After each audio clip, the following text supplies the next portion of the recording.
Militer Donetsk merilis rekaman pertempuran jarak dekat dengan personel Ukraina di Dachnoye.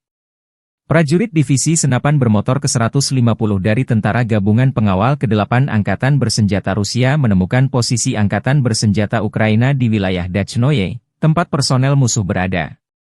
Seorang prajurit Angkatan Bersenjata Rusia melemparkan ranjau langsung ke ruang bawah tanah tempat musuh berada. Akibat ledakan dahsyat tersebut, posisi tersebut hancur bersama dengan personel Angkatan Bersenjata Ukraina, yang secara signifikan melemahkan kemampuan tempur musuh dan berkontribusi pada keberhasilan kemajuan pasukan kami di wilayah ini, demikian keterangan videonya. Video lain, prajurit Resimen Artileri Gerak Sendiri ke-381 dari Divisi Senapan Bermotor ke-150 dari Tentara Pengawal ke-8 Angkatan Bersenjata Rusia menemukan dan menghancurkan depot amunisi, personel dan peralatan musuh, dan juga menyerang posisi ATGM, operator WAV, dan sistem peperangan elektronik Angkatan Bersenjata Ukraina. Dalam rekaman, posisi musuh terekam kamera pengintai sebelum unit artileri menuntaskan tugasnya.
Download Tribun X sekarang, menghadirkan lokal menjadi Indonesia.